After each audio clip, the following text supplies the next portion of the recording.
Good morning, everybody. Welcome to the North Dallas Plano Career Focus Group. Hope everybody had a wonderful Thanksgiving. Today is December 3rd, 2021.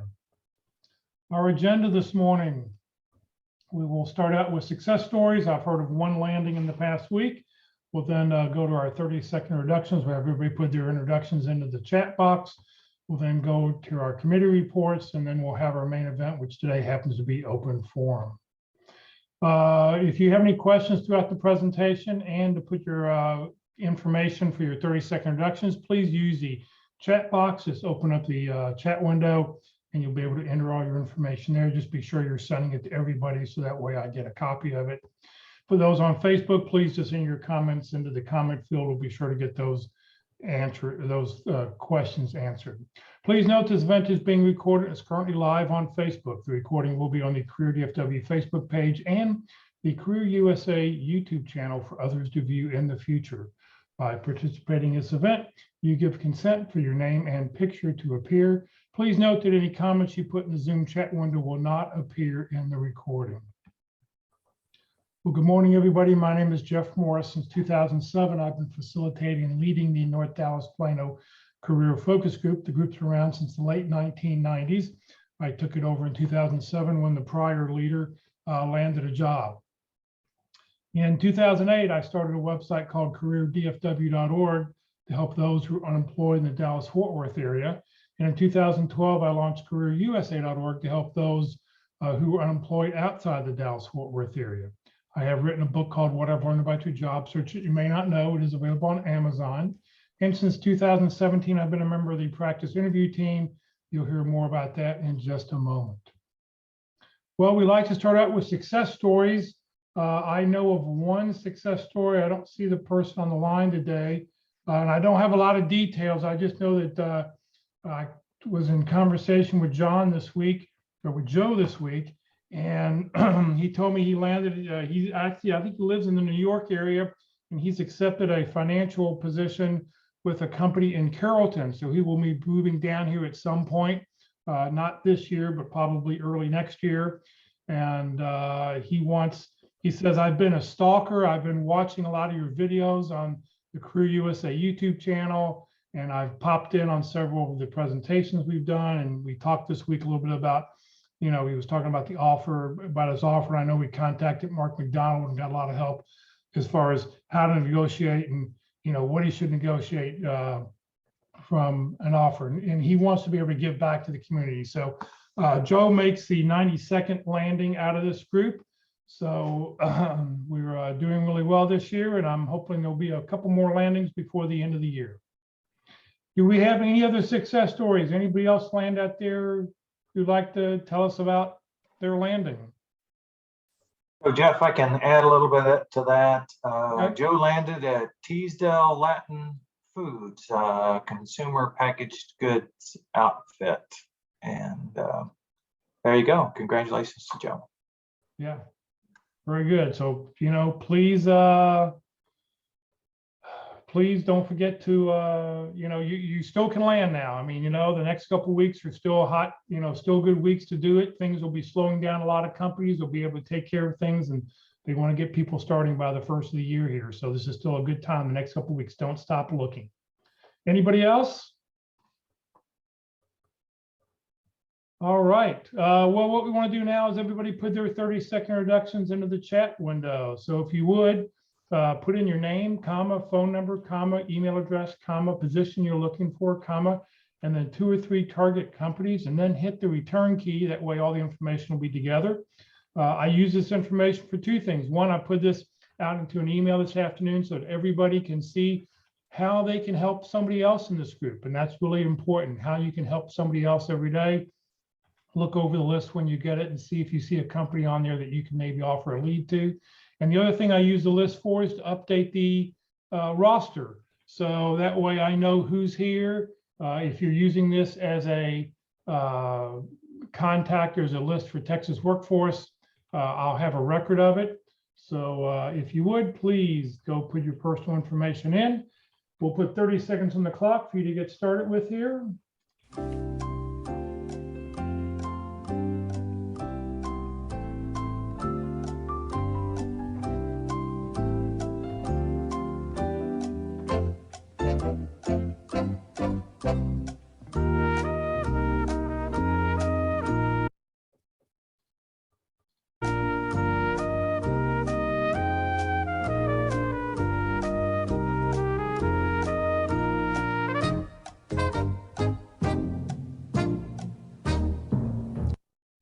All right, yeah, plenty of time. You can continue to put it in, throughout the morning here. So we ask, please put your information in, that way we can update the roster and make sure we have everybody's information. It'd be really appreciated.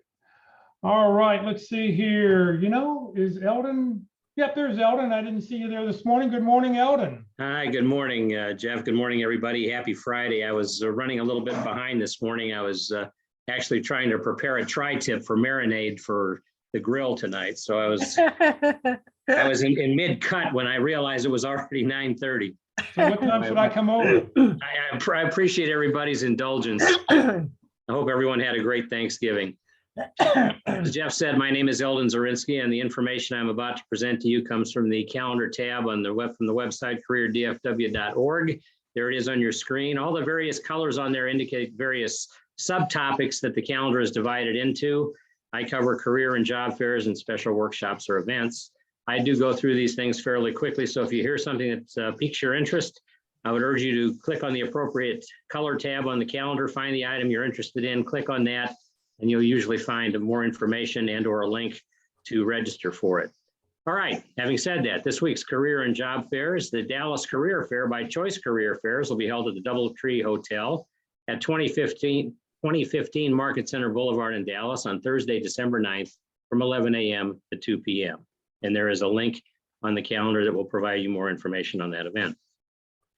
All right, this week's special workshops or events. Online, LinkedIn Tuesdays at 1 p.m. Join Locke Alderson, Terry Sullivan, Ruth Lipsky, or Kurt Vondemutter each week for an online session on LinkedIn. That's Tuesday, December 7th from 1 p.m.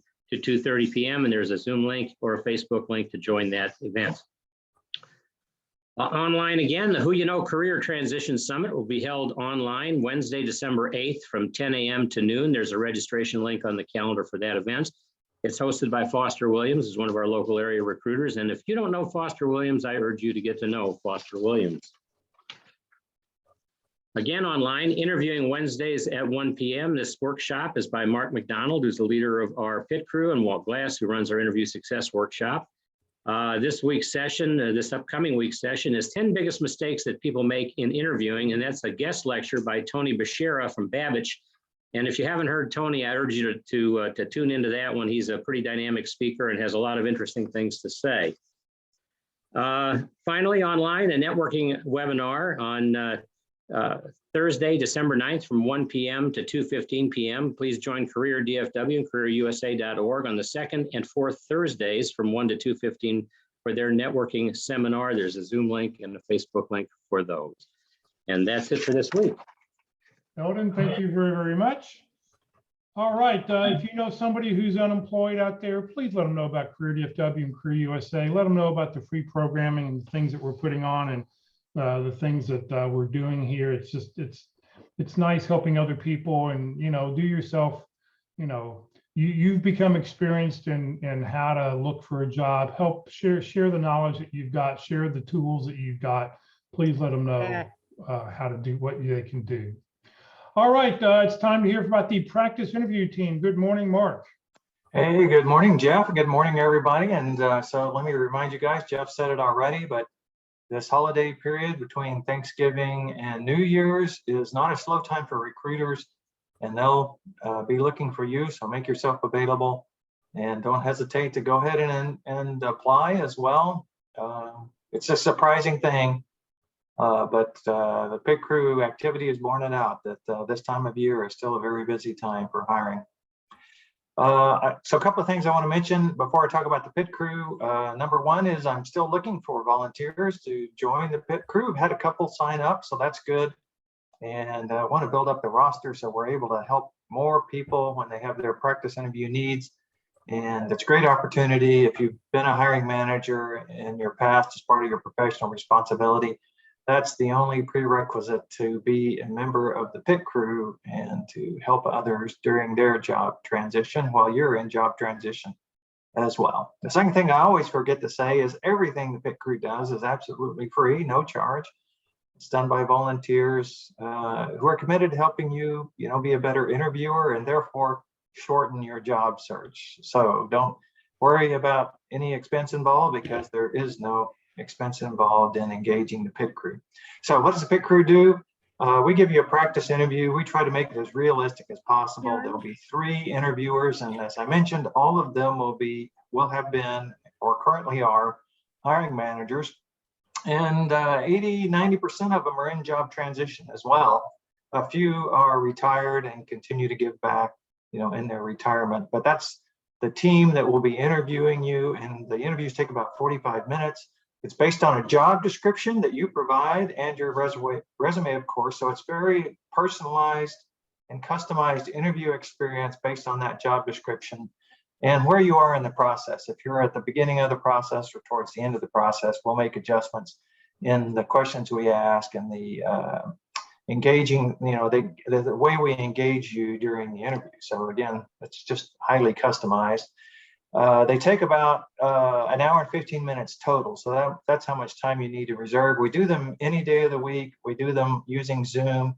We record them, so you get the recording afterwards. And then we also record the feedback that you receive afterwards. And of course, that's the best part. You may have gone to many interviews where you thought it went well and you never hear anything back. And nobody's going to explain to you, why you weren't selected. So the pit crew will help you with that. If you've gotten close to the end a couple of times but haven't gotten over the finish line, that's the main thing I hear from people is I don't know why I'm not getting all the way through. So come and practice, and we'll give you some pointers on how to make it all the way through the process and be the one selected. So when you're ready, send that information to dallaspitcrew@gmail.com. I'm going to post it up on the chat window.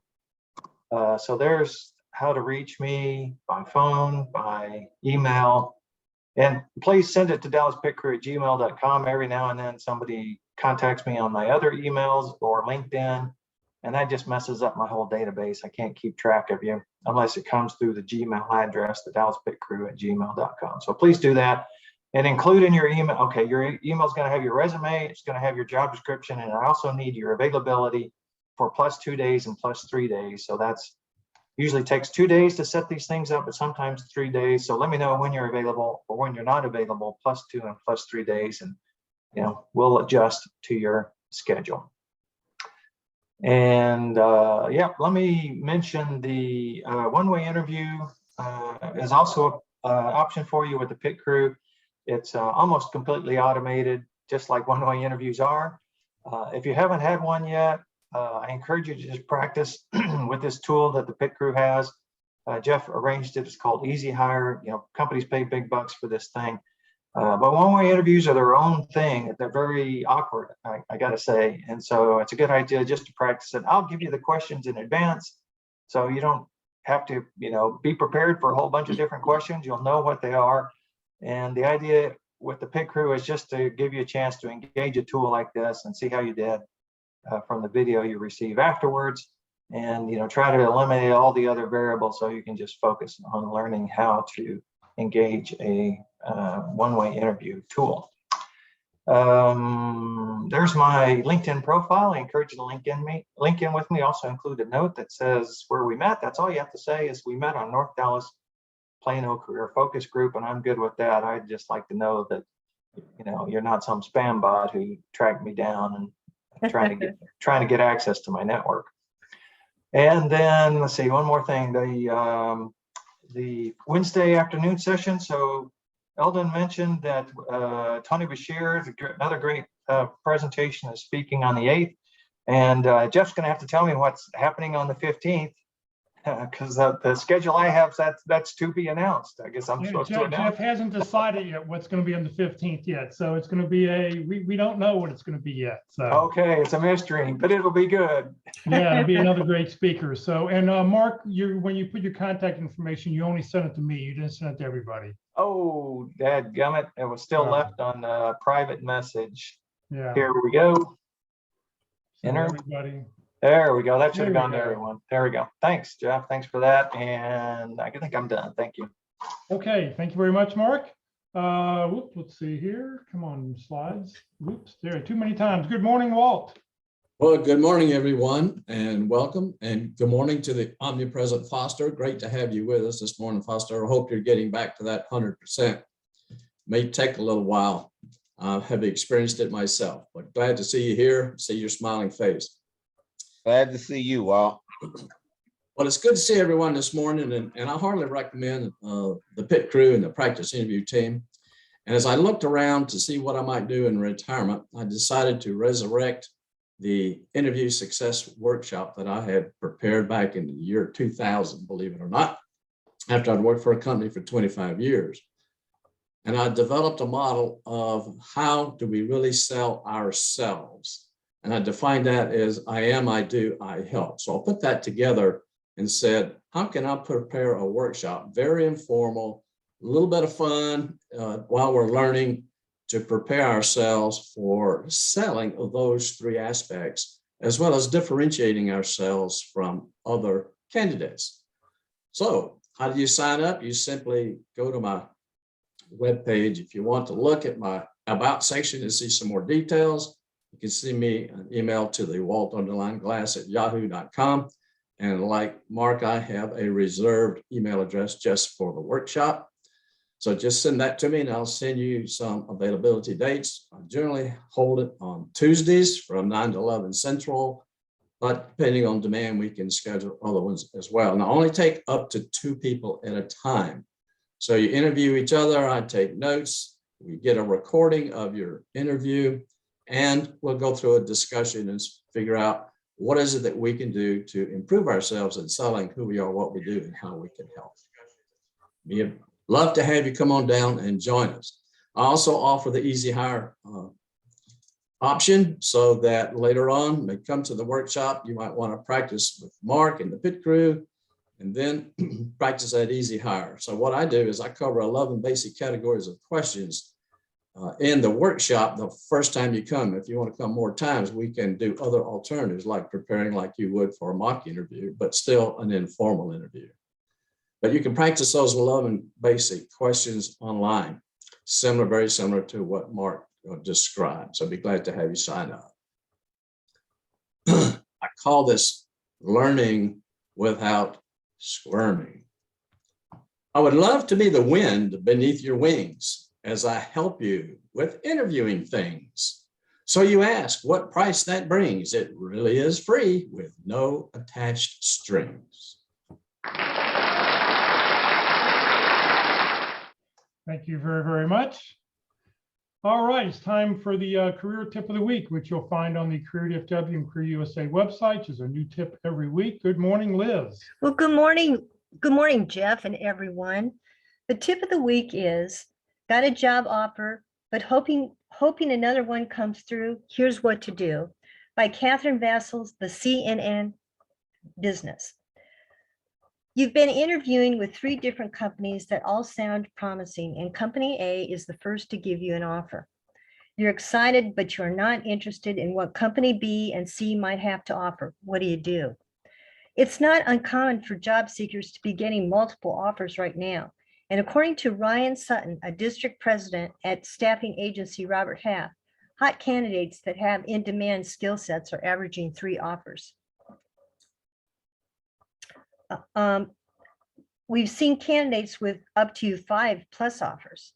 And with more than 10 million job openings, it's a job seekers market. In a tight labor market, you may have more leverage, but employers know that time kills deals. So rest assured the employer is going to be pushing you for an answer, said Tessa White, CEO of The Job Doctor. Responding to company A. If the first job offer you get wasn't from the top choice, it's fairly customary to ask for time to think it over. But how much time is reasonable? Career counselor Karen Chopra said asking for up to 10 days to evaluate the offer is fair game when still interviewing with other companies, but not too much longer than that. After a while, it gets hard to ask someone to hold a job open for you, so 10 days feels reasonable, she said. Chopra suggested saying something like, "Thank you. I am so excited for this offer. I am in the middle of the interview with other organizations, and I would like to complete those. Would it be all right if I got back to you in 10 days? Another discreet way to buy yourself more time is to ask to speak to potential colleagues to get a better sense of whether the position will be a good fit. Since scheduling those discussions can take a few days, recommended White. The negotiation process could also provide more time before having to give a final answer. Putting off a potential employer for too long comes with risks. I wouldn't recommend going past a week, says Sutton. Past 5 days, the law of diminishing returns falls into play. And if you have a dream company, he suggested focusing on only that employer during your search right now. Why entertain a backup? In this kind of market, when it's this hot, if you have a good skill set that's in demand, there are going to be plenty of opportunities out there. They are most invested in this going well, and they want you to say yes and have an incentive to be nice to you. They know how much flex they've got, and they have the authority to do negotiations. And this isn't a conversation to have over email or text. Having this discussion on the phone allows you to better evaluate the situation and respond accordingly. The problem with email is there is no vocal tone and you are not getting immediate feedback. You can't hear the pauses. You can't hear how begrudgingly they say, sure, you can't have those 10 days. You can't do any repair work or assure them. If a company wants an answer right away, but you aren't sure it's the right job, slow the process down by asking for more details or to meet the additional people. Push the company you want the offer from, but try and slow down the company making the offer. Getting company B and C to speed up. If you are able to get some time from company A, you'll need to get things moving with company B and C. Your job is to help them understand the time crunch you are under without forcing the matter, Cunningham says. This is a sensitive area and you need to tread carefully. She recommended telling the company you have another offer and phrasing the request as a question like, is there anything we can do to accelerate this decision-making process? Or is there any information that I can provide quickly to influence your decision? How the companies respond to this request can be very telling of how the relationship is going to play out during your career, she added. If this organization doesn't understand the basic conundrum you are in, consider how they all respond later when you are part of the company and you ask for a raise, a promotion, or unplanned time off. Good luck, everyone, and have a good rest of your day. Liz, thank you very much. I know you're going to run off and you have an interview coming up. So good luck with your interview this morning. Thank you very much. You're welcome. All right, lunch report. If you'd like to join us for lunch today, we're going to go to Dickey's Barbecue. I think we did this because we knew Foster would be on the call today, and barbecue is his primary food source. So if you'd like to join us today, come to Dickey's Barbecue. This is the one on Preston Road. It's north of Parker, south of Spring Creek, across from like Weir's Furniture is across the street. So Dickey's Barbecue, 12:30. For anybody who'd like to meet us there, we'll see you there at 12:30. Oh, sorry about that. I didn't have it up. There we go. So there's the information. It's 4023 Preston Road, Plano, north of Parker, south of Spring Creek on Preston. We'd love to see your smiling faces since we're going to be doing open forum. Hopefully you'll open your camera up so we can see everybody for the discussion, because we'll turn off the PowerPoints and we want to be able to see everybody as we're talking about what we're doing today for open forum. So coming up in just a couple minutes, we'll do open forum. We'll talk about whatever questions you have about your job search. You're welcome to ask us any questions, and everybody here is invited to provide their input and their opinions on what we should do or what people should do. Some upcoming sessions, what we have coming up for the rest of the year. Next Friday, medical insurance update and common pitfalls to avoid. So that'll be next Friday, the 10th. And then on the 17th, the last session we have for the year, some preparation for year-end taxes as we have for the last, 8, 9, 10 years. We've had Susan Holly, who's a senior tax consultant with H&R Block, will be with us to share with us the latest tax things, what we can deduct, what we can't deduct, as up to date as 12/17. She says the later in the year, the better, because the federal government keeps changing it up until the very last moment. So the information she'll have will be as current as can be. And then on Friday, the 24th and the 31st, Christmas Eve and New Year's Eve. We will not have any sessions those 2 weeks. Just a reminder, Career DFW and the North Dallas Plano Career Focus Group are two different organizations. Career DFW is a 501c3. I started back in 2008 to help those who are unemployed in the Dallas-Fort Worth area and around the United States. The North Dallas Plano Career Focus Group are a bunch of great people who get together on Friday mornings. Used to be in person. Hopefully we'll be back in person in 2022. And they're two separate organizations. The only common thread between the two is that I happen to lead both. You're welcome to overthrow me here at the North Dallas Plano Career Focus Group, but you're not going to get Career DFW out of my hands. All right, it's time for the main event. I will stop the share so we can see everybody up there. So we want to answer whatever questions you have about your job search. So if you have specific questions, go ahead. If you have any general questions, please ask away. Hi, I'm Kevin Todd. First of all, I want to thank Mark McDonald and his team for giving me a crew interview.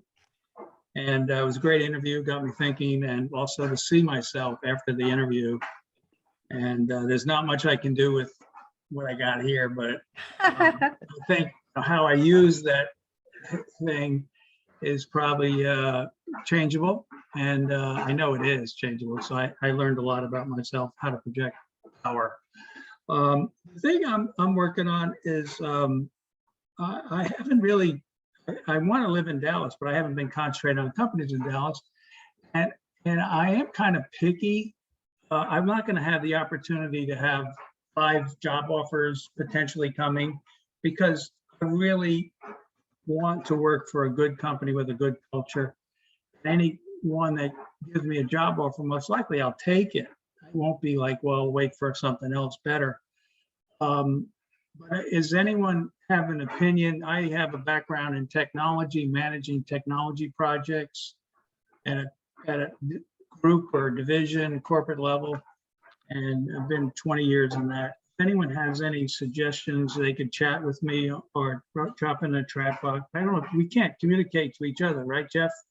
Yeah. Well, we can do it here just in general, or yeah, you can just, if your information's in there, people can go and copy your tech and they can email you directly. Okay. So if people know of great companies in the Dallas area with great cultures that are dealing with technology, have any suggestions rather than trying to do it analytically? If it's personal experience or people they know, they rave about their company, I'd appreciate any hints or suggestions in that area, whether it be now or later. I think that's me. I took 2 jobs here in Florida that the cultures weren't a good fit for me, and I don't want to do that again. So anyway, well, two suggestions. Number one, I know the Dallas Morning News just put out the top 100 companies to work for a week or 2 ago. Right. Go check that website. You can maybe buy that edition, have them mail it to you. Maybe you can get electronically. I don't know. You probably have to pay for it, but it's probably definitely, I mean, these are employees rating their company. So I would say that's definitely one avenue. I know the Dallas Business Journal just put out also the top 100 or the best small, medium, and large companies to work for. If you're not getting the Dallas Business Journal, I highly recommend, I mean, for everybody in job search, I highly recommend you get it. If nothing else, get the electronic version so that you can see everything online. The book a list will be coming out here next week, I believe, which, I mean, they just have, the book a list isn't the top companies to work for, but it's a great list of companies to go seek and find. So if you're not subscribed to the Dallas Business Journal, I highly recommend at least getting the electronic version. The person who we just talked about who landed, John Home, he lives in the New York area and he found a job here in the DFW area. So it is possible. And also the reason I recommend the Dallas Business Journal is because especially get the daily emails they put out, because as new companies are moving here, they put an email out twice a day. I get one in the morning, one in the afternoon, and you'll see companies that have just announced they're moving here from California for the most part. They're not bringing everybody with them. and they're going to need people. And what a great way to, opportunity for you to maybe get yourself back here. So those are the two recommendations, especially in the last month. Both the Dallas Morning News and Dallas Business Journal have come out with some really great. I was looking for my copy. I guess I must have it in the other room when I was looking. I was going to hold it up and show it to everybody. But yeah, it's a great, two great tools. Jeff, this is Tom Dowd. I just put 2 links in the chat window for everybody to look at, mentioning those, you talking about those links. So I just put them in the chat window. Okay, wonderful. Yeah, so be sure to copy the chat down because you're going to want to save that chat. And I'll put them in the email I put out this afternoon. I'll copy those links and make sure it goes out in the email I put out. Well, Jeff, Thank you for that. that's great information. Does anyone have any personal knowledge of Yes. companies that are? Yeah, I've been subscribing to it since like 2012, and for just $5 more, you get the paper edition as well. So if you want to give your eyes some rest from your digital devices, that may be. Also, the book of lists, you get that for free with the subscription. It's huge. So Subscription thought to I'd what? throw that in. Scripture, I didn't catch the beginning. The subscription to what? Did you The that? Dallas Business Journal. Oh, okay. When you subscribe to the Dallas Business Journal, so Lily's saying, pay the extra $5, and that way you get the hard copy and the electronic copy. You get both, and then you'll get that hard copy, the book of list, and the hard copy. You get to, all the things that come out. I mean, I just think it's a great way to be up on what's going on. I don't think it's as good as it used to be 6 or 10 years ago. But it still has some, just to find out companies that are coming here on a daily, that are moving here. It's great to find that information out. Okay. Lily, did you have another question or something? I see you have your hand No, up. because it seemed as if you weren't noticing the raised hand, so I just jumped in anyway. You can take Okay. that off. Thank you. Wonderful. All right, what else can we answer for somebody? Come I know on. that you said you were not looking for analytical, but have you used reference solutions, Kevin? No, I haven't. I don't know about them. Okay, I'm sure that Jeff can find the recording that Mike Ray and Kip Lifson do. He's done it, they've done it all across the Metroplex on how to use reference solutions. I'm not sure how to get you a library card living in Florida with a library here in Dallas or in the Dallas area or in the Plano area, but you probably can. And then you can access that free of charge via the library. But it has a lot of parameters, and you can search geographically and put in the parameters of the size and type of company that you're looking for to give you a list. And if you know of an example company that you would say, this is the one that I'd like to work for, you can look at that one. And at the bottom of the list, it shows all their competitors. And that also becomes, a vetting targets for looking at companies, et cetera. So that may help you out, but it is an analytical approach more than the referral approach. That's fine. Sounds like it's helpful, very helpful. That's the name of the software or the service? Reference solutions. If Yeah, you can contact a library, say the Plano Library, any Plano library. And Hey, Walt, don't they call that Data Axle now? well, Data Axle is the company that provides reference solutions. It used to be Reference USA, but you're right, Jerry. It's the full name is Reference Solutions by Data Axle. All right. And I just put the link to the video when Kip and Mike did their presentation to us back in August. So that link is in there. It's a YouTube video. You want to go about 30 minutes into the video to start where they start talking. And I'll be sure to put that link in the email that I put out this afternoon for everybody. Great. Anything else? What else can we talk about? Hey, good morning, everybody. This is Tom Dowd speaking. First of all, I want to thank everybody that's on the call, everybody for your expertise, and I am pilfering my way through the LinkedIn invitations, so look for those from me. Foster, love you, brother. Hope you're getting better. Look forward to catching up with you again very soon, sir. I've got I'm expecting an offer to be extended today. And my question is, it's gone really well. So the process has gone well. It was a two-stage process. First with the hiring manager, and then the next immediate Monday after that, he put me in front of a panel, which went obviously well as well. My question is I feel like we're going to be close on the total comp package. But my question is there a way or practices to employ here if we want to try to negotiate to the higher end of that band? I do have a veteran preference differentiator, which helps. It gives them the work opportunity tax credit through the Department of Labor. But outside of that, which I've already told them, I was transparent there. But any suggestions on how or what to negotiate for inclusion on the total benefits package? I appreciate your responses and whatever you may offer. Thank you.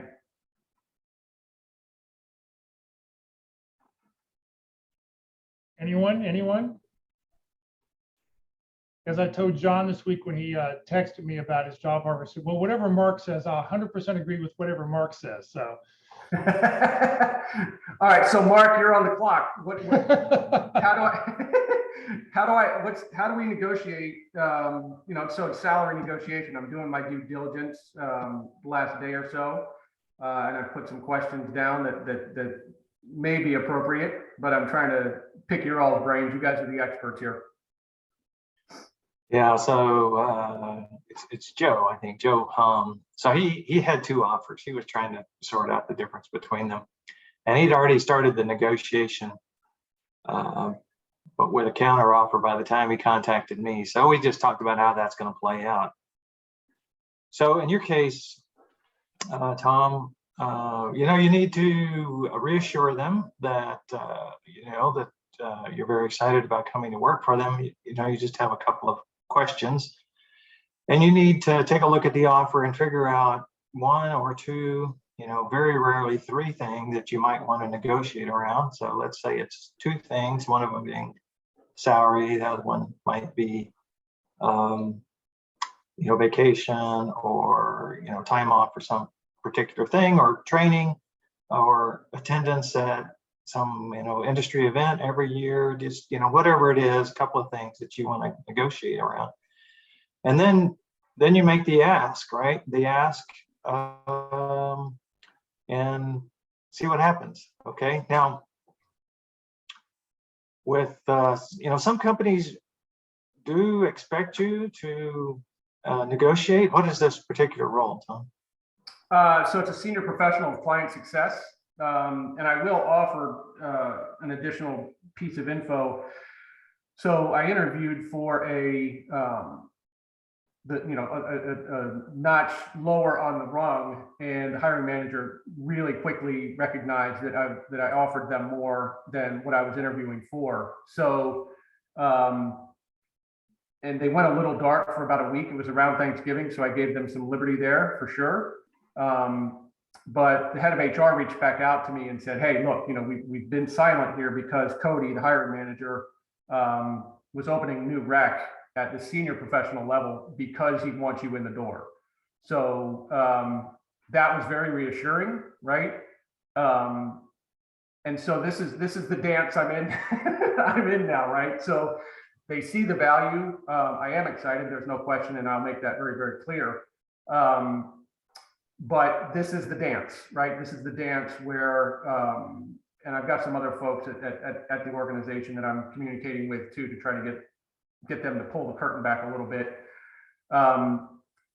But, let me ask this, is the fact that I do not need health, medical, dental benefits through them a bargaining tool or not? No, I see you, Foster. I think that used to be true years ago. I know I took a job many years ago and I was able to bump my salary up a couple $1,000 because I didn't need it because I had it through my ex-wife. Now that But nowadays, my understanding is most companies are going to know if your company offers you insurance, if you get it through your wife or through your significant other, that they're not going to want to cover you if you have an opportunity to get insurance through a current company. So I don't really think that that's a negotiation tool anymore. I don't think most insurance companies want you to be able to get insurance through the company you're currently working for. Okay, that makes sense. And that was kind of a loaded question because I kind of knew the answer to that. But I figured I'd put it out to the panel here, but I appreciate that. Yeah, your situation may change. And I know what Jeff just said is true. It used to be, insurance covered, the person and their spouse, and there was one flat fee, but now they've started to separate it, right? So you can just insure yourself. You can insure yourself and your spouse, and your kids. Right. And I think you'll probably find if she insures herself and you insure yourself at your new company, it'll be the least expensive. Yeah, and that's what we're gonna do. I mean, that's, hopefully, again, like I said, I'll get the letter today, and we've got one son still left on our policy with her through work, her work, but he drops off at the end of the year because of age. So we're gonna absolutely be in that window where, what do they cover, and then what do they cover for her? So yeah, that makes sense. So let's keep going then. So you're a client success specialist. Is this a commission role? It is not commission, it's salary. And that is one of my questions. I want to see what it's bonus eligible. There is no commission. It's not a commission structure salary. And that was one of the things I was absolutely looking for is, I'm not at a point in my career where I'm gonna I've never done it, so I don't know that I'd feel comfortable living or operating on a commission basis. So that was one of my drivers for sure. But it is bonus eligible, so that's good. Okay, so you have the size of the base, the size of the bonus, the timing, those are all negotiable parameters, right? When you earn your first bonus. Yeah. And the review process is another question, what's that based on, right? What are the metrics, what goes into that?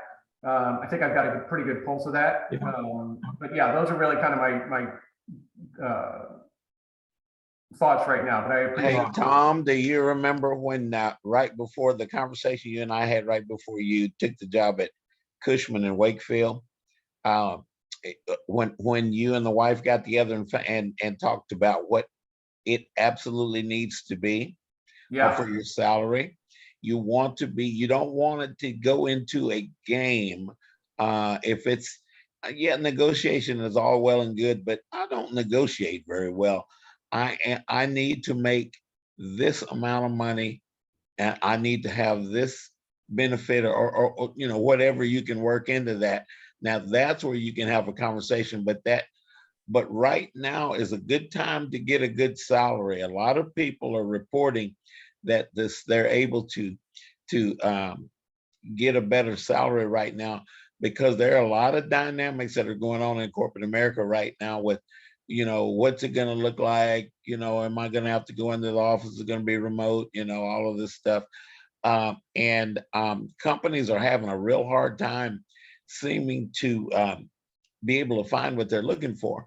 So it's working to our advantage on the job seeker side right now. So know what that number needs to be. Yep. If they are negotiating $10,000, $15,000 less than where you need to be, you and the wife can talk that one over, but know where you need to be and put it out there definitively. Yep. And then have a conversation with those folks about what those benefits could possibly be for what you need. I'm blessed because I know you and I know your family, and so you want to be very definitive with these companies because a lot of them are very good with this negotiating thing. But once it turns into a game, really and truly, the only person that loses is us. So know where you need to be and put it out there. Let them know, hey, this is my number, right? Yep. Yeah, and I've been pretty clear with them to this point. But yes, sir. And the blessing is mine, my friend. Appreciate you. Yeah, and you do that well. You're a straight talker, so you'll do well with that. I appreciate you, sir. God bless. God bless. I put a file in the chat window. You may be beyond this, but these are the things that you can negotiate and prioritize.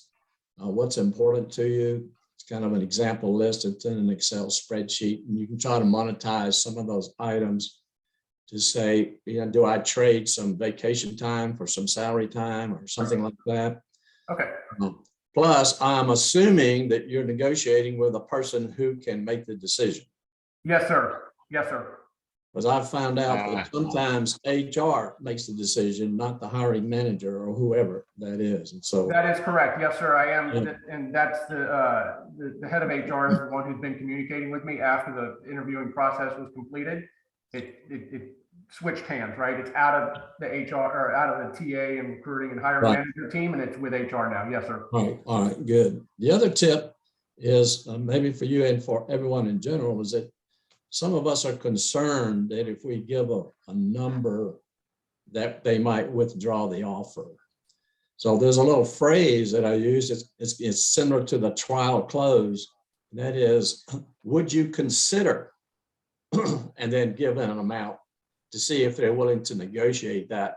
That says, I'm not absolutely demanding it. So that's a little different than what Foster is saying. So you have these two options in front of you. But rather than being afraid to negotiate, I'm of the camp that says always negotiate, work through that process. So good luck to you. No, I appreciate it. I do know what the market is for what I'm doing, right, and what I bring. So I do know that. I've been very clear, really kind of from the second stage on. What my minimum was, right? So to both of your all's points, right? I've been very clear on what my minimum is, and I'm getting a better pulse. I'm not there yet on what their band is for that role, right? Again, I'm not inside, right? No candidates are inside, so we don't see what their band is from the HR perspective. But I have been very, very clear what the expected minimum is, and they are, to my knowledge, going to meet that. So that's a good thing. If you're willing to share after this is all over, I'm extremely curious about how it comes out for you and whether they give you the minimum or above the minimum or something like that and how it goes. I would really appreciate if you're willing to do that, Tom. Yeah, absolutely. Yes, sir. Hey, Tom, I was interested in a company. Actually, I got a phone call from them. So I followed up, but before I followed up, I went to Glassdoor and just did a salary thing. Sorry. And it showed a band, it was a senior project manager, and it showed a range of like a $90,000 to $150,000, right? And for this company. So so I wasn't trying to convince them my value and go over some number that their average might be 60 or 70,000, because then I'm behind. It's a really tough climb. So if you really, for me, that was so when I got on the phone with the guy, almost the first thing I said, what's the salary range? He said, we'll pay 100,000. Boom. So I knew I was in the right place, talking to the right guy at the right company, rather than trying to convince them how much, I really need this. And I wouldn't ask for the minimum. I'd look at minimum. I'd look at the average that's paid, for that company or that industry. Don't really. For sure. Yeah, there's no question. 100% agree. And that's what I've been doing my due diligence on, right? Glassdoor, I agree with you, is a source. Yeah, there's others. But for me, it's multiple sources. I'm trying to take the aggregate. And again, it's very much dependent on industry, right? So senior project manager in a tech firm is a totally different animal than a senior project manager at a commercial real estate firm, right? So yeah, that's, there's just so many different variables. And that's just stuff that This I've kept one- in my mind. This was a national trucking company, which surprised me they were going to pay that much. No, Yeah, that doesn't surprise me right now. the tech companies I know, you're looking 130, 150 easily. Big companies like Google and them. But anyway, good questions, Jim. Yeah. And the exact reason why I say be very definitive about where you need to be, Tom. It's stuff all over the place right now. The dynamics are different in corporate America right now, the things that the corporations are facing. And we can be in a good position right now to take advantage of going and getting what we need to get at our jobs. So do you think, Foster, do you think that companies in general are widening that band then? Do you think that they are doing that? Say that again? Do you think that companies in general are widening the band and I won't say are expecting a negotiation or, but they're expecting a candidate to come back with a number? Do you think they're doing that? Yeah, they want to know. I mean, if you're looking to hire somebody, you want to know what is it going to take? You definitely want to know that there's more flexibility right now because of the dynamics of what's happening is working to our advantage. I've seen a lot of companies increase salaries from 10 to 15%. Actually, yesterday, a friend of mine got a job at $15,000 more than what they were originally talking about because of the need for his skill set. And, we tend to forget that companies get in desperate spots too sometimes. So we need to know what that looks like with that communication that we have with them. We need to know when to be able to discern, there's that word again, to discern when you're in a good position and what you can do, because when you get into that game of negotiating, and my entire career, and it's different with everybody, but my entire career, I was like, this is where I need to be, and let the company, figure out whether they can or can't within reason, and then you and Ms. Dowd figure out whether they're playing with you or not. Yeah, and I'm not, but yeah, we do know each other, Foster. We've had a great history together, but and I am a straight shooter, right? I'm not gonna, I'm not gonna, I hope to hit the moon, right? But I'm not gonna make requests that are off the mark, right? I mean, that's foolish, right? So again, it's on me to do my homework and my diligence, but conversations back to them regarding that number will be direct for sure. No question. I think the fact of you went in for a lower level job, they realized you could do more than what you originally said. They've already bumped you up to what they consider would be an appropriate scale. So, I think that things will work out great, and hopefully you'll have a good Friday afternoon when you get that offer letter. Yes, sir. I appreciate you. Sorry for not monopolizing the conversation, guys. Let us know, Tom, what happens. Jeff and I are nosy, man. We want to know. It's great. It's great information. It's wonderful. I mean, this is helping everybody to sort of hear what other people are going through. So, you're not, as long as we get done by 12:30, so I can go to lunch, I'm in good shape here today. Yeah, I'll meet you all there, by the way. Now that sandwich looks very big, Jeff. I mean, that is what is that? What is that called? That sandwich? It's like 2 feet tall. Yeah, I was thinking about this morning when I was in the shower, and that sandwich, I'm going to go price that out and figure out what would that sandwich cost if you really could buy that sandwich. So I will be working on that for next week's meeting. Okay. So come join us next week and you'll find out what that is. I gotta stretch my mouth muscles to use that sandwich. I don't know if I could even manage that. All right, Carlos, I see you've got your hand up. You have a question for us?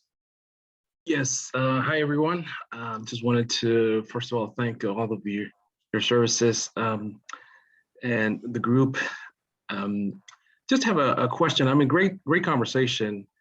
One thing that I wanted to ask, the panel and everyone here is about like certain industries that are slowing down.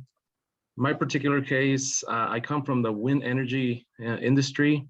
COVID, hurt the supply chain. The wind towers have, it's like 90% steel, which is has to come from the U.S. in order to receive subsidies. And the people, the mills that produce the steel here in the U.S. are, they're just can't produce enough, right? Because other industries are trying to get steel from them as well, since they can't get it from abroad. But if someone were to ask me, hey, Carlos, I want to work in the wind energy industry, I wouldn't necessarily tell them like no, because there might be some job opportunities. I've done some searches, and there are jobs out there, but it's still gonna be slow until all the supply issues are resolved. So I wanted to ask the panelists and everyone here, hey, Carlos, you might want to stay away for a little time, or for a certain amount of time, of this particular industry. And if if you have any other thoughts in general with regards to that, not necessarily COVID, but it seems that the world is kind of heading in the direction of conflict. So if you just wanted to hear that, because I know that has a direct and might have indirect effects in what we're doing today. So, well, if you're looking for other industries, so if you're in wind, have you considered solar? I mean, you're in green energy, and so can you Right. you should be able to translate your skills from one to the other. I mean, I think both of them, yeah, there's a supply chain issue, and I think that's going to be with us for the rest of 2022, or a lot of 2022, till things unwind. But with what the amount of money that's being put into green energy and trying to eliminate fossil fuels, I think that it's a great industry to be in. I know my nephew is in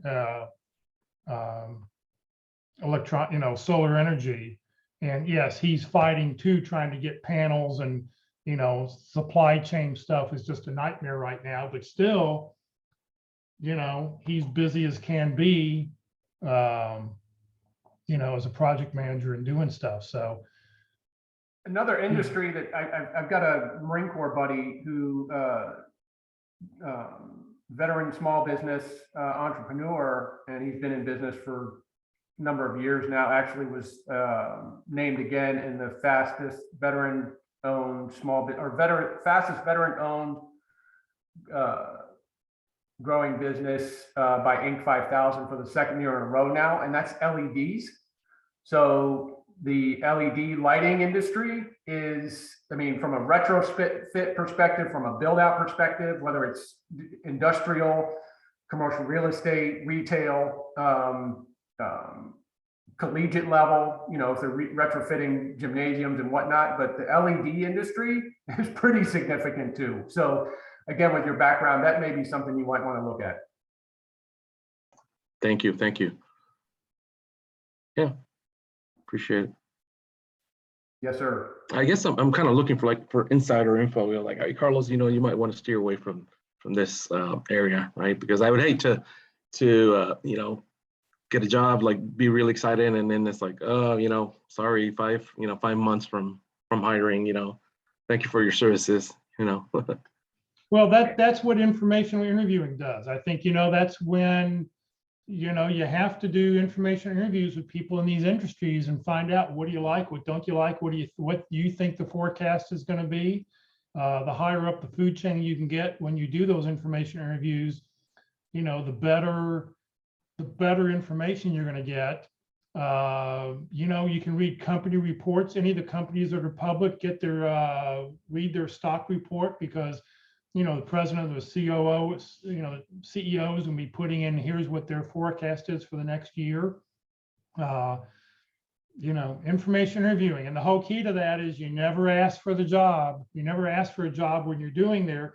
You're just trying to get information about the industry. And is this something I want to get involved with? I'm not, I'm trying to decide, where I should focus, my job search on. And eventually what will happen in most interviews is, well, tell me a little bit about you. What are you looking for? And you tell them a little bit about your background, and they go, oh, okay, we may have a role for you. I mean, you may know they have open roles, but don't tell them, don't go in with that aspect. Just try to do an information interview. It's a great, really good tool. In fact, I'll put a link in the chat window and I'll put it in the email this afternoon, a handout, informational, how to do an information interview, just some basic questions, how to reach out to somebody and see if you can do that. All right, great.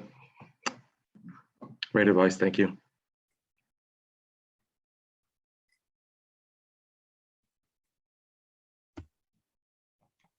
Anybody else? Okay, Carlos, I apologize. I had to blink out there for a minute. Phone call, but you're doing the right thing that you're supposed to be doing right now. You're actually doing it right now. You're networking and you're finding out, and people from Jeff, what Jeff tells you guys take that to the bank, honestly. And you find out where and connect with people in those industries and talk to them about what's going on. You get that first hand information, and you're already set yourself up to be able to find out where that is. I will be glad to help. Jeff, of course, please link in with me, Carlos, if we're not already linked in. All I do is connect. I'm a net weaver, and so that's what I call myself. And all I do is connect people with the right people that can talk about the things that you need firsthand, things that you need to talk about. My dad was a pastor, and he said, boy, if you want to learn how to do something, go hang out with the people that do it. So you basically, that's what you got. And the other part of that too is if you're going to do information interviews, do you have a one-page bio? Because oh yeah, very, very effective tool, because a resume, if you send a resume to somebody, it says, hire me, I'm looking for a job. When you send a bio, one-page bio, that tells somebody, here's who I am, this is what I can do, and I want to get some information from you. It doesn't scream, hire me, hire me, hire me. So no, because I actually didn't know the difference, but now I know.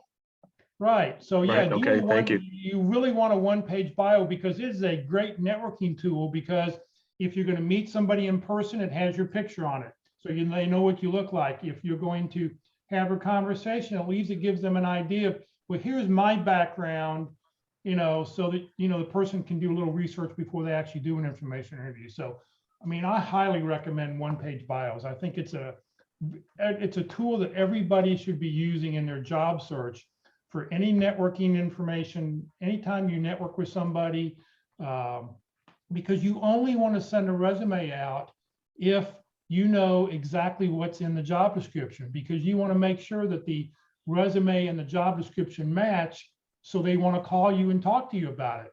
A lot of times, you have this big, long resume and it's things that they don't care about. So, resume has to be very, very focused. Thank you. Yeah, thank you for all the information, guys. Really appreciate it. All right, what else can we answer for somebody? I had a question. Yes. So first of all, thank you for doing this in the first place, and appreciate all your help. Other than Glassdoor, what other avenues are there to double check salaries and that kind of thing, and culture, as far as what employees are saying about their companies? Well, places you can check out salary would be salary.com. There's Bureau of Labor Statistics, BLS.gov. Payscale.com. Okay. Payscale.com. That'll get you ranges. Right. The issue with Glassdoor is, you're going to get the good and the bad, and who actually post about a job, or who actually post about a company.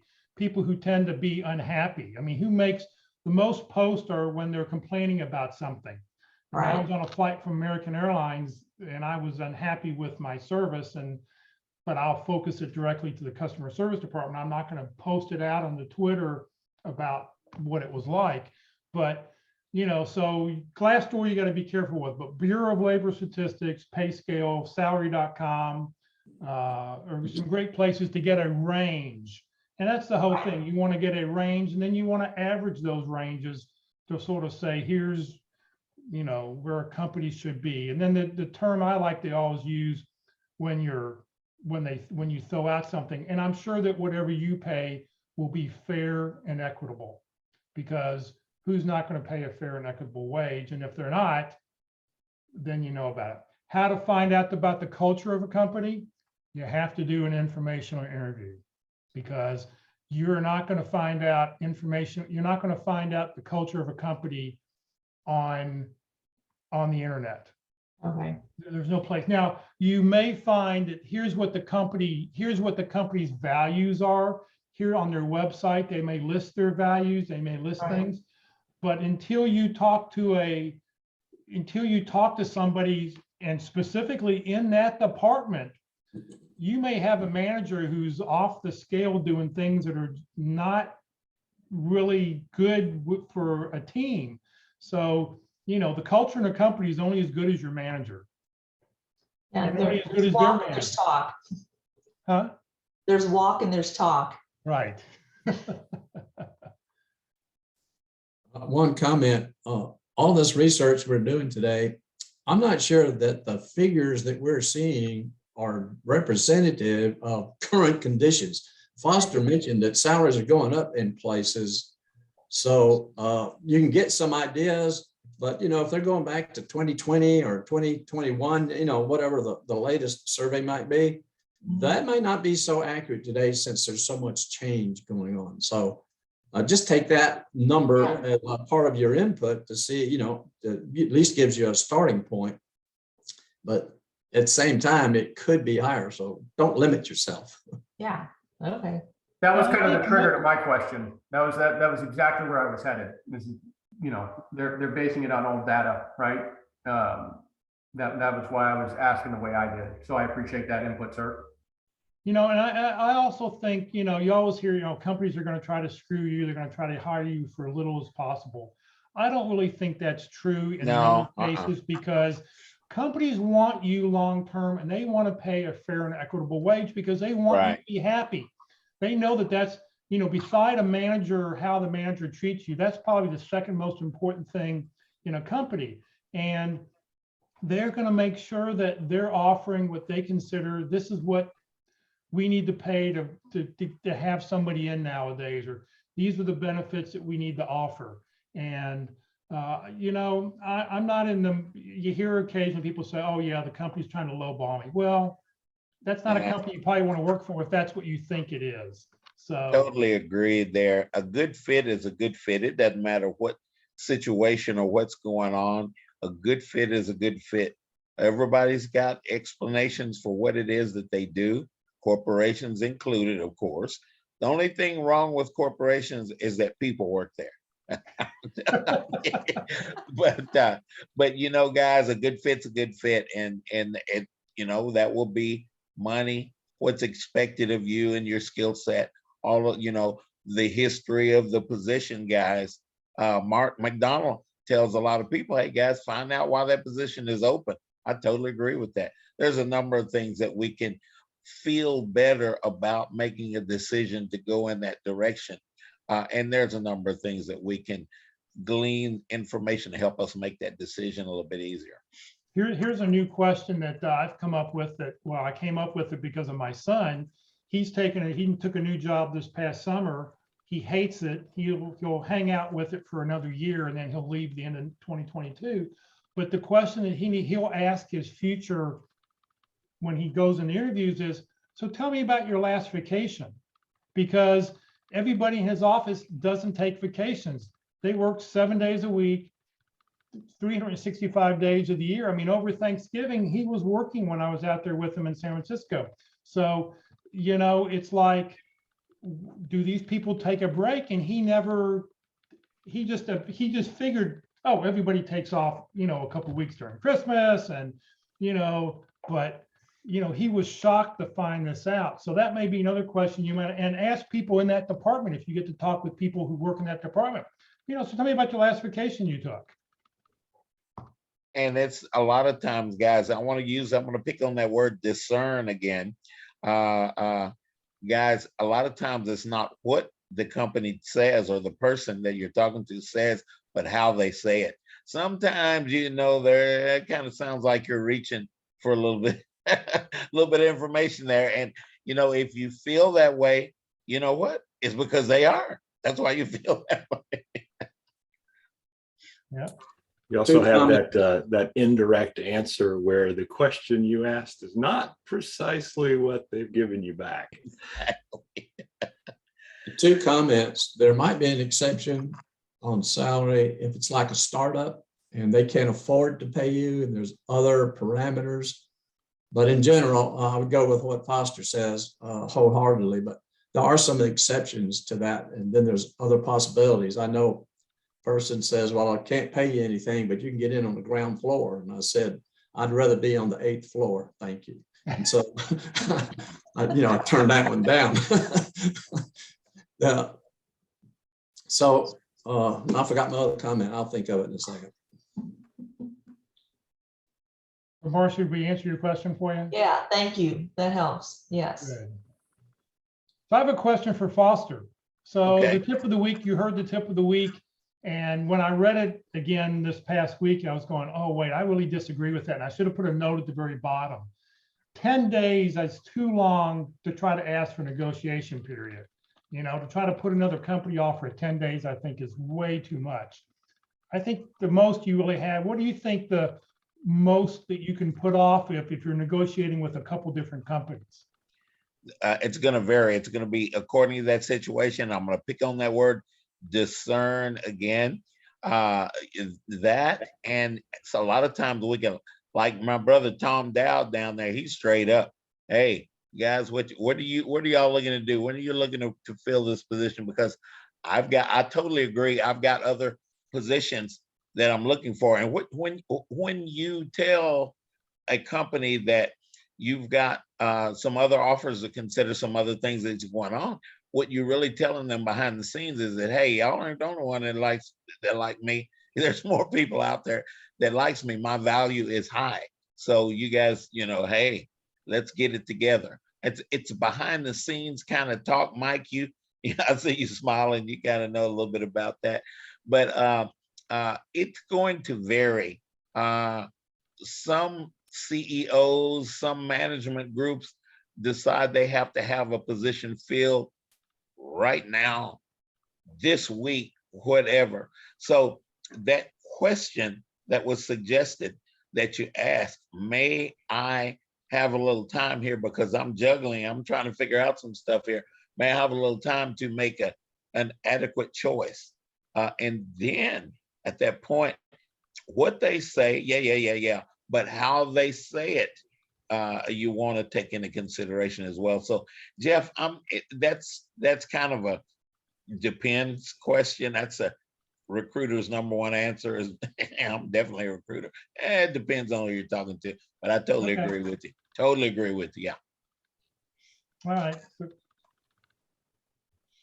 I've talked to a bunch of folks in HR and TA, the TA side of the house as well, and you guys can opine and give your input, but I've found that most organizations like to extend those offers on a Thursday or Friday with the knowledge that the recipient will be coming back to say, hey, let me chew on this over the weekend. I'll get back to you on Monday, right? Yeah. So, but that's where a lot, and again, Foster, I've got a ton of people in the HR and TA world, and I'm almost to the person. They're saying Thursday is their aiming point, Friday is their drop dead. They got to get these offers out because they know folks are going to want to come home either with themselves or with their significant others, whatever the case may be, and chew on it, have a drink over it, whatever, over the weekend, and come back to them on Monday. For sure. Getting back to Jeff's question, Tom,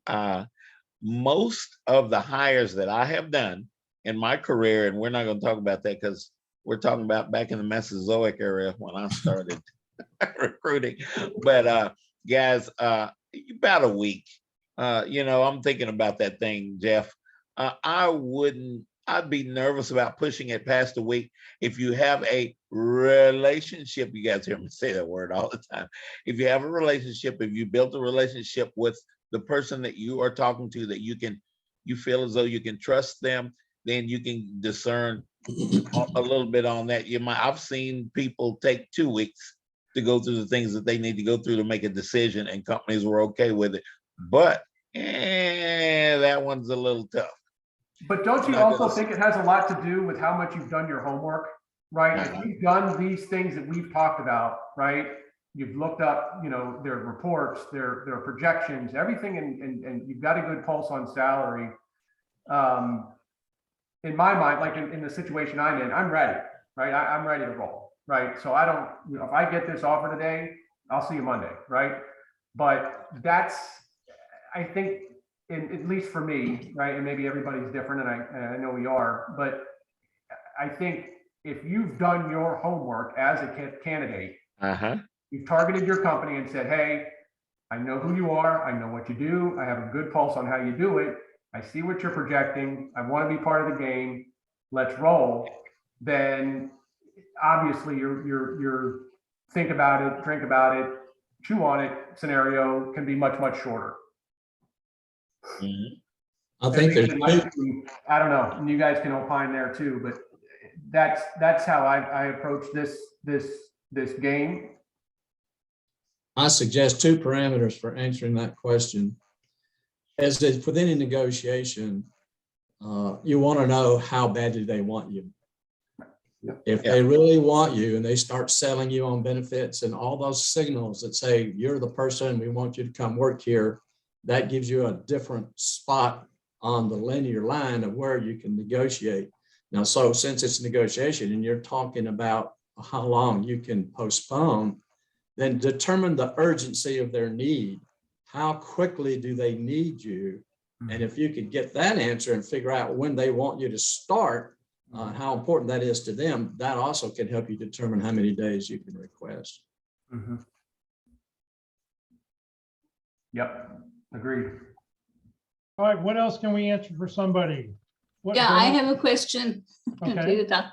Okay, so some regret or reject email messages include an invitation to continue pursuing employment. They say something like, yeah, not this position, but we encourage you to frequently look up our career site and apply, blah, blah. And some don't include that. So if such a statement is missing, especially after you've already had an interview with the company, does it mean like they're saying, don't bother applying again? We don't want to consider you for any position in our company? Or is it just that the person who compiled that message isn't great at PR? I would go with the second. I would say that, listen, recruiters and Foster can talk about this.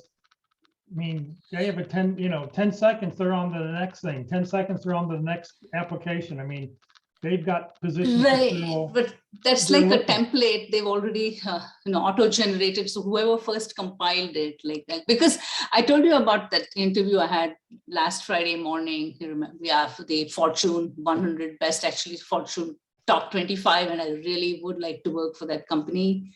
It's just that they said they needed more scripting experience than that. That's, I think, the major roadblock for that. Right. With any recruiting company, and this includes, I just talk about Babbitt and Associates because that's where I got my last job through Babbitt and Associates, that yes, the recruiter loves me. I mean, they made, many thousands of dollars when they hired me. I mean, when I got hired because of they got a third of my first year salary, but and the guy says, oh, I'd love to send you out because you're a great interview. You do a great job interviewing, even if you don't get the job. I know that I'm sending out good candidates, but it's the kind of thing where I have to go check their website to see what jobs are there. And when I see a job that says that's mine, I can do that. I have to call the recruiter up and say, send me on it. Now he will, if I do that, but if I'm not the one being proactive and looking at their website to see what jobs are open, going, this is a job I can do, and then say, hey, send me on this interview or submit me, recruiters, they have so many things going on. They're looking at hundreds of resumes. They're just, what can I fill? You've got to help them out. And that's why Carol Burkell talks about on Thursdays when we talk about resumes, that if you see a job you're interested in, if you've applied for something online, try to reach out to the hiring manager, to somebody in HR going, I just applied for that job. I'm your gal. I know I can do that job for you. Let's talk. And she says every time somebody reached out to her as a recruiter, she always had a conversation with them because she knew that, well, if they took the time to be proactive and to reach out, it would be beneficial. So, I think you're right. That's why I said the second thing is they're not using their templates correctly. They're not thinking about, still check our website on a regular basis. And if you see something that you're good at, let us know because, we're interested. We want to get you hired because we want the money. Yeah. Thank you. Lily, it's good to see you, Lily. Hi, Foster. Good to see you back in business, I guess.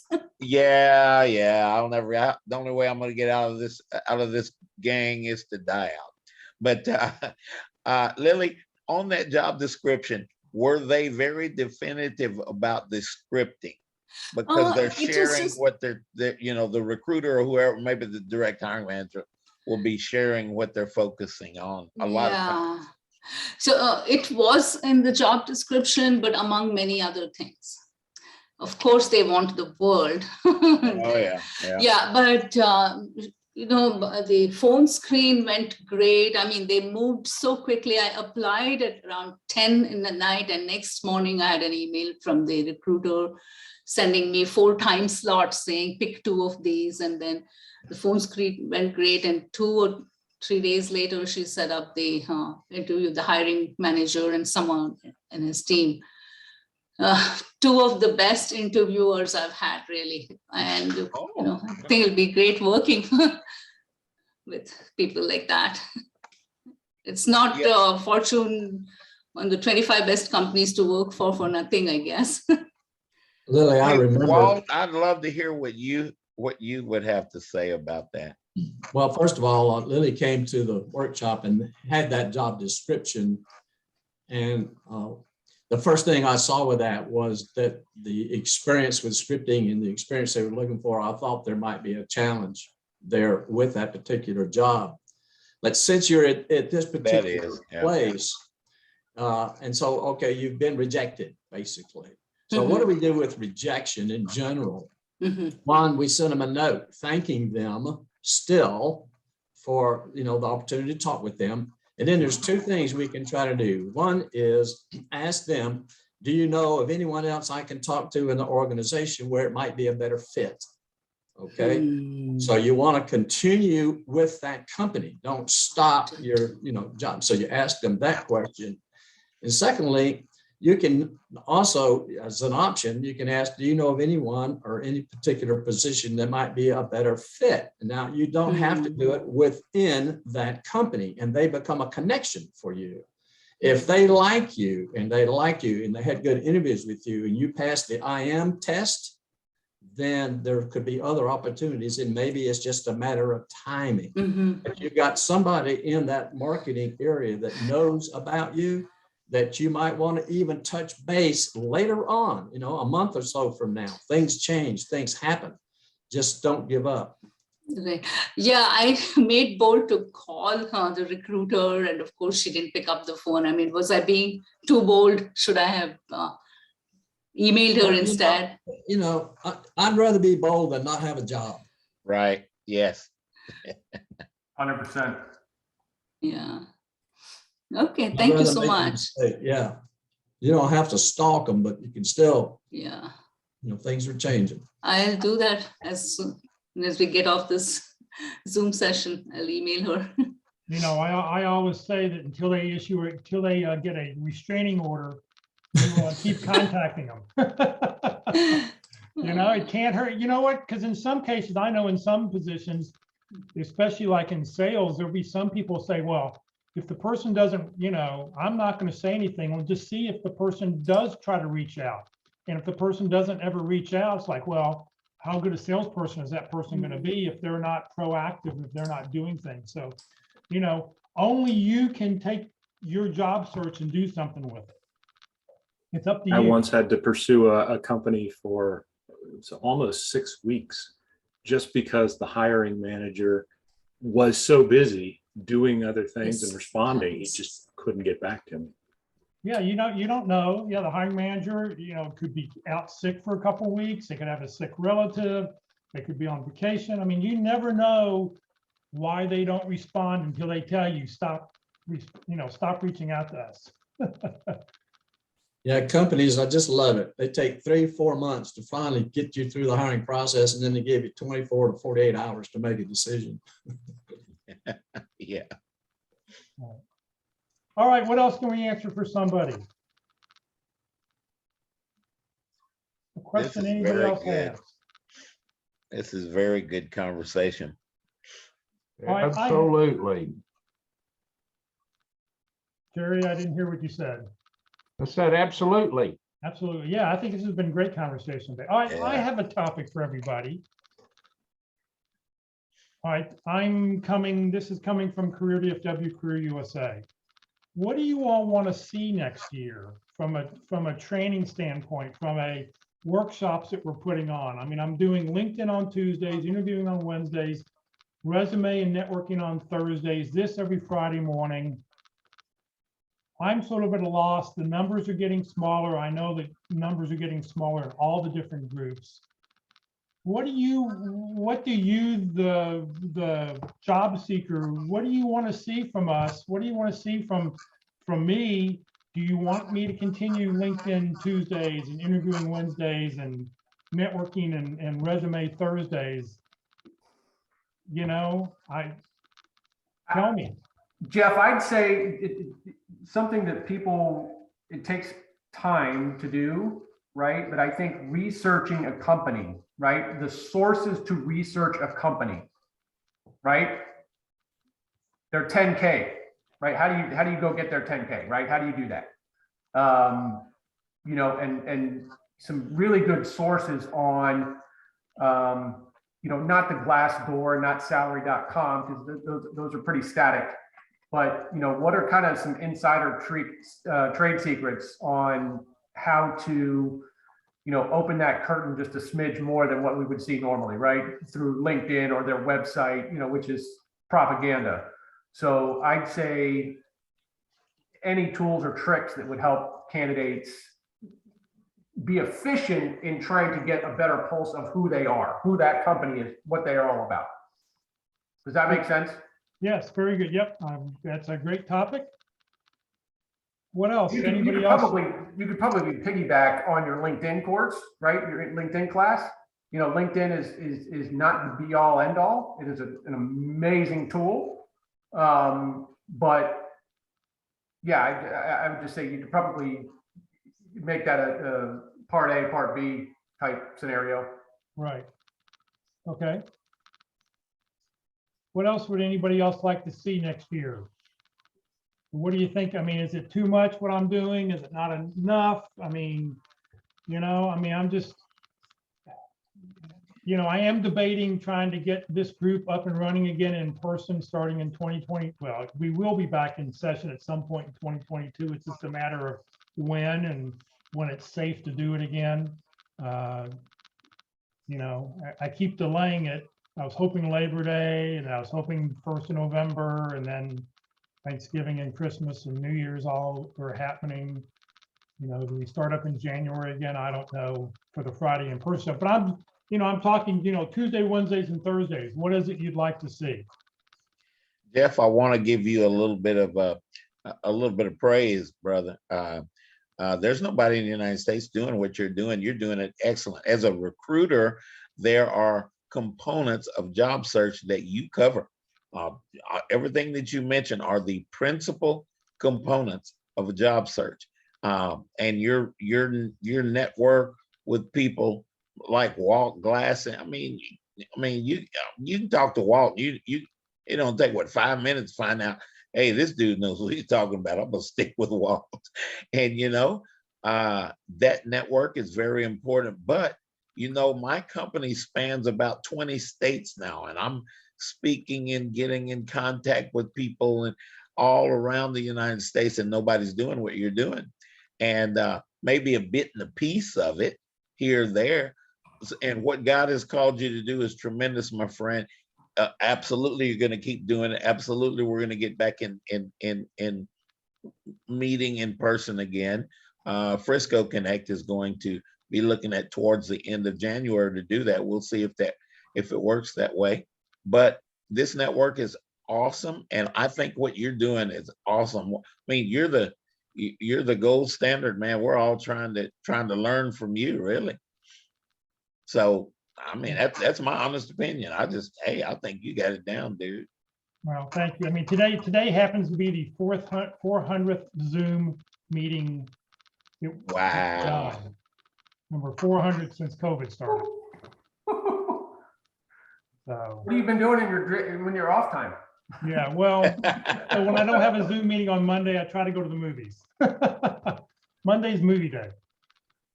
What was your last vacation like, Jeff? The last vacation I took was, well, San Francisco, Thanksgiving. I went to San Francisco to see my kids. Awesome. Beside that, it would have been last New Year's. You know, I mean, I didn't take off at all this year. Where can you go safely? That's the whole key, you know? Yeah. So. But I echo Foster. Well done, sir. Well, thank you. Well, Jeff, just thinking about your question, perhaps if you test the market, and I'm just topping off the top of my head as ideas. And so this is where I'm in brainstorming mode, which means you can't judge anything, right? You gotta wait. But advertise what you have on video and anything that you do, and see how many hits you're getting on what videos might be most popular, to see how you might gauge what type of topics and how you go forward and how often and how you offer that.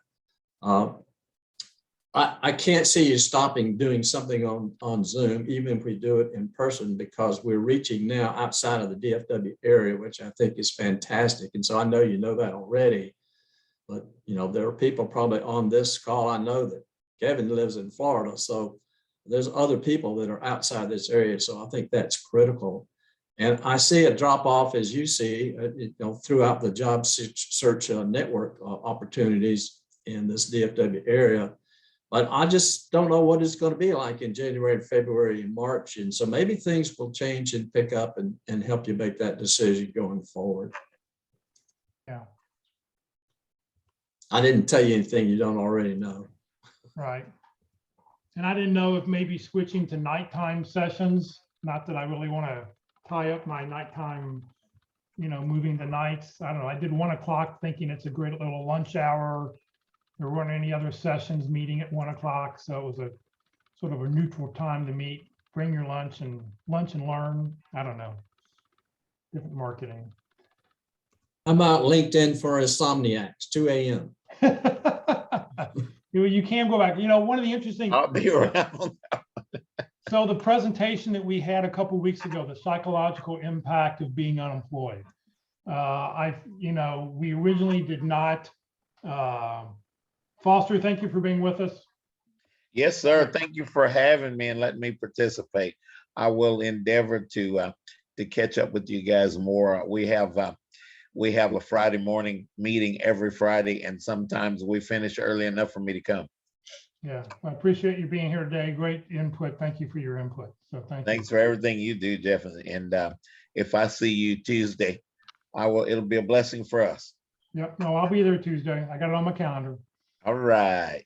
All right. So when I was talking about the psychological impact of being unemployed, you know, the presentation we had a couple of weeks ago, I've put it, you know, I asked the two presenters, originally it was not going to be recorded and not to be put out from the public, but it was generic enough and nothing was specifically done. They allowed it to go. And I put an email out, and it has had a number of hits. It's been in you know, 40, 50 hits that people have gone back and watched it, which has been really encouraging to go back and see. So, you know, the library has a lot of stuff. And all my emails always say, you know, check the playlist out. There's lots of videos out there, almost 300 videos that are recorded out there that people can go back and watch.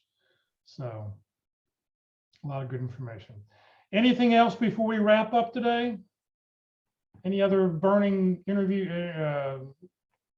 job search question you have? I had another good question to ask to discover the culture of a company, especially when you're talking to the hiring manager, is ask him or her to tell you about the last time they promoted somebody. And what were the characteristics of that person? There you go. They'll tell you what they value. Yep. And of course, if they haven't had an opportunity to promote somebody in quite a while, then maybe there's less opportunity there than you expect. Right. Great That's question. a great question, Mark. You know, I usually tell everybody I love open-ended questions, but I don't prefer the open-ended describe your culture questions. I would rather you ask specific questions, and Mark just gave an excellent example of one. What's your leadership style? How do the departments get along with each other? What's the communication protocols in the corporation? What do you have to do here to be successful in this environment? Things like that. So ask, plan your 5 or 6 questions that you can talk about that describe the culture. You can use their webpage to start getting you some ideas about that. So if they got their values, then ask a question about that value. How is it practiced or something like that? I believe that the culture outweighs everything else. And so if the I am doesn't fit your personality, your characteristics, and how that company operates, the I do and the I help don't matter, because you're not going to be happy there. It's just not going to be successful. So spend some time developing specific questions on the culture to determine what that is. And that's a great suggestion. Great question, Mark. Yeah. I'm sorry. Go ahead, Mark. Sorry. Yeah, one more comment on culture, because I agree with Walt, but you've got your list of targeted companies and you're going to do your informational interviews. You're going to find out about which ones have the best culture. And then back to Lily's comment about following up. If this company's on your target list, if you've done some informational interviews and you want to work there, it might be just a matter of time, and you should never give up trying to reach out to them. You just don't. Now there's others, where they called you and you don't think they're that great, then, don't spend your time there. But, you want to be professional about it, as everybody has said. And so as time goes on, your contact become farther and farther apart. But if it's one of your targeted companies and you verified that the culture is good, I would say you reach out to them every month. Just put it on a list and reach out to them every month. And if a specific opportunity comes along and you're chasing it, then it might be every 2 or 3 days or every week. But you just never stop once they've met your requirements, right? That's very good input. Thank you. Bring up Jared Aspen's name so often, who practiced so many times with the workshop, so many times with the pit crew, and he targeted one company. He didn't do anything else but Lockheed, and he got his job at Lockheed. Right. Carlos, did you have something? Yeah, just those are great questions to ask, about the culture. What I was thinking this week about maybe helping them, like maybe give them like 3 options. Like, for instance, what is the relationship between the different departments in your company? Is it very collaborative? Is it just functional, or is it limited? I mean, is that a good idea, or just kind of leave the question, wide open?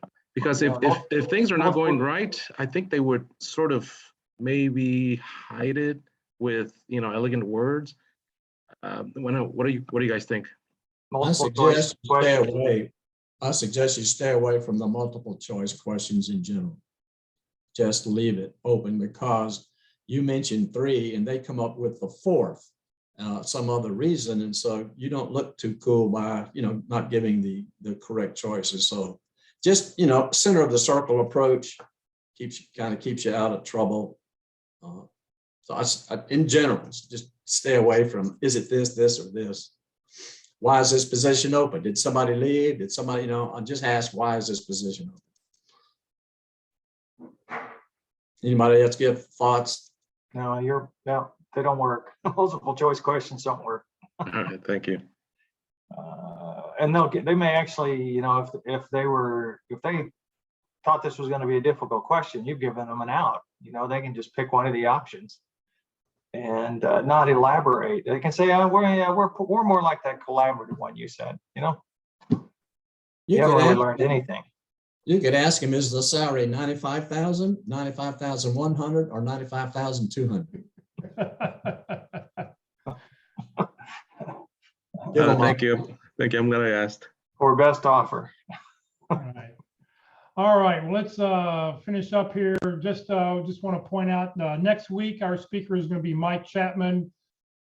He's going to talk about Medicare insurance update, some common pitfalls to avoid. Mike is a wealth of information. If you're talking about any of these things, I know I've had him help me in the past and help my other family members. So Mike is a great, and he'll be a wealth of information. So if you have any insurance questions, you want to bring him next week, because Mike will be able to answer those for you if he doesn't answer it during his presentation. If you have not put your 30-second reductions into the chat box, we ask that you do that, please, so that I can make sure I'll email everybody this afternoon all the links we talked about in the meeting today. Plus, I will make sure that you're on our rosters, so that if you're using this for a workforce session of something you have to attend as a workforce thing, I'll have a record of it. It'll be on the list. So please, if you haven't done so yet, please put in your name, phone number, email address, position you're looking for, a couple target companies, and I will put all that information out this afternoon to everybody in the chat. Career FW and Career USA, we're putting out training 4 days a week.